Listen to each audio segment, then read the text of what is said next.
হুজুর তারাবির নামাজ ফরজ নাকি সুন্নত? সুন্নত।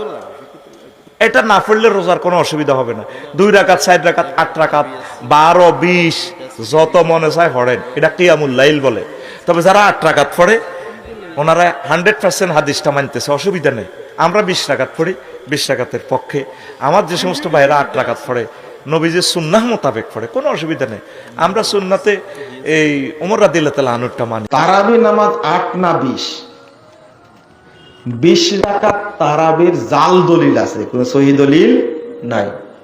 আল্লাহর নবী 8 পড়েছেন, সাহাবীরাও 8 পড়েছেন, আমাকে আপনাকে 8ই পড়তে হবে। 20 রাকাত পড়েননি। ওমর রাদিয়াল্লাহু আনহুর যুগে 20 রাকাত চালু ছিল, কথাটা মিথ্যা, এটা ঠিক না। আমার একটা বই আছে তারাবির রাকাত সংখ্যা, বইটা পড়লে স্পষ্ট হবে। দোনো পক্ষ সঠিক আছে, কোনো অসুবিধা নেই। একতেলাফ করে কোবাকুবি করার দরকার নেই। এটাই নবী সুন্নাত।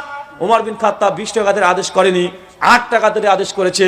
20 রাকাতের এই কথা, এই হাদিস সহিহ নয়। মুয়াত্তা মালিকে যে হাদিস এসেছে, ইনকিতা সনদের মধ্যে বিচ্ছিন্নতা আছে। কেন? ইয়াজিদ বিন রোমান তিনি বর্ণনা করছেন, বলছে আমরা ওমর বিন খাত্তাবের জামানায় আমরা মানুষকে দেখেছি 20 রাকাত নামাজ পড়েছে, অথচ ইয়াজিদ বিন রোমান ওমর বিন খাত্তাবের জামানায় পায়নি। ওমর বিন খাত্তাব মৃত্যুবরণ করেছে 23 হিজরিতে, শাহাদাত বরণ করেছে। ইয়াজিদ বিন রোমান তিনি মৃত্যুবরণ করেছে 40 হিজরিতে। ওমর বিন খাত্তাবের জামানায় পায়নি ইয়াজিদ বিন রোমান, তো বেচারা দেখলো কিভাবে? সনদে ইনকিতা আছে, এটা মুনকিতি, মানে এই সনদের মধ্যে মুনকাতা, এটা ইনকিতা, ইরসাল ঘটেছে, এর সনদ জয়ীফ। বরং মুয়াত্তা মালিক 250 নম্বর হাদিস, ওমর বিন খাত্তাব উবাই বিন কাব তামিম আদ-দারিকে তিনি 8-3-11 রাকাতের আদেশ দিয়েছেন, একদম গোল্ডেন চেন। মাত্র 3টে সনদে হাদিসটা এসেছে। মোহাম্মদ বিন ইউসুফ সাইদ বিন ইয়াজিদ থেকে বর্ণনা করছে, এই হাদিসের সবাই মাদানী সাহাবী, একজন শুধু তাবি, 3 জনে ইমাম মালিক হাদিস বর্ণনা করছে, একদম টনটনে সহিহ হাদিস। শায়েখ, আমার প্রশ্ন, তারাবির নামাজ কয় রাকাত? 8 রাকাত।